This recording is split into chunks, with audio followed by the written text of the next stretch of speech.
Hello chess lovers, Suren here, and in this video I would like to share with you a very fascinating game from chess.com November titled Tuesday. Two Russians, Evgeny Tomashevsky and Grigory Oparin, both tied for the first place with 8.5 points out of 10. This was Tomashevsky's first title Tuesday win and Oparin's second. In this video, I would like to share with you Evgeny Tomashevsky's game against Indian international master Qh4. Let's see what happened on the board. Tomashevsky started the game with c4 and c6 by Qh, knight f3 d5, e3 knight f6, knight c3 e6.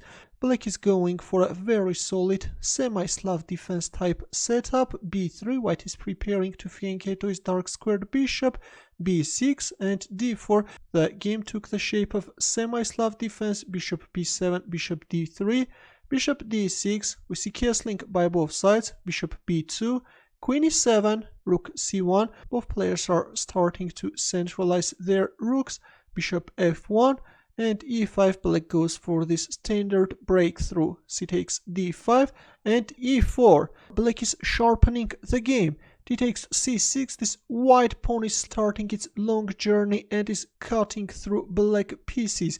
E takes f3. Of course, black could capture on c6 as well, after which white should play knight d5 in order to block the bishop's diagonal. Otherwise, if moved like knight d1, then this can step into bishop takes h2 check, and then the knight can come and the queen. That's why after bishop takes c6, white should play knight d5, and after several exchanges on e5, the players have equal chances. But in the game after d takes c6, we see e takes f3. Now comes c takes b7 and bishop takes h2 check. Look at this.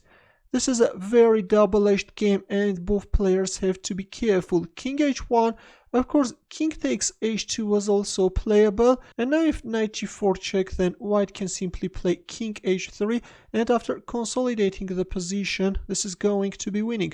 That's why after king takes h2, black should announce a check from d6, after which white should play king h3, and black can actually give a perpetual check, and this can end up in a draw.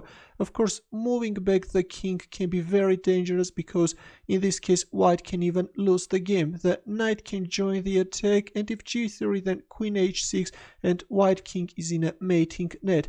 Let's go back, but in the game after bishop takes h2 check, we see king h1 and knight g4, after which white is managing to gain a winning position. Well, as you have noticed, the rook on c8 was hanging. That's why instead of playing knight g4, it was better first to go for this rook takes c3 sacrifice, after which white has to be very careful and play queen f5, preventing any possible knight g4 jumps, and the players have equal chances. By the way, let's just have a look after rook takes c3. What if bishop takes c3? This is a line which allows black to win the game. Black can play knight g4, and if queen f5, then already it's too late. Black can capture on f2 and then can announce a check from h4 square, and white should give away the queen, after which this is going to be an easy win for black. Or after queen h4 check, if we move like king g1, then this can even step into a checkmate. Black can play knight g4 with a direct mating threat. You can't capture on g4 in order to prolong your resistance, because this time black has this fantastic checkmate with a pawn. Let's go back, but in the game after king h1, instead of rook takes c3, black went for knight g4 straight away, and here Tomashevsky simply munched the rook on c8 and promoted his pawn to a queen. Queen h4, after which white queen swallowed another rook, queen takes e8 check. Knight f8. On the surface it looks like that black managed to defend his king successfully, and right now is threatening a checkmate in 2. But in this position, Evgeny Tomashevsky found a spectacular continuation. As he had two queens, he decided to sacrifice one of them. Queen takes f7 check is on the board. Look at this.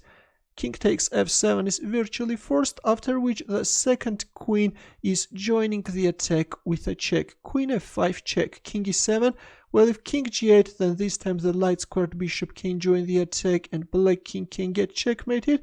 But even after king e7, black king is entangled in a mating net. Knight d5 check is on the board.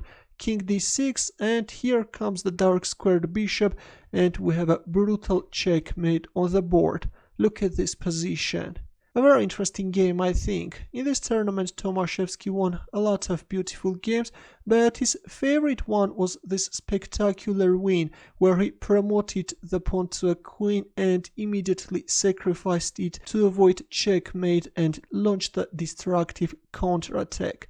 Thanks for watching. I hope that you enjoyed this game. For more games, consider subscribing to my channel. I will see you in the next video.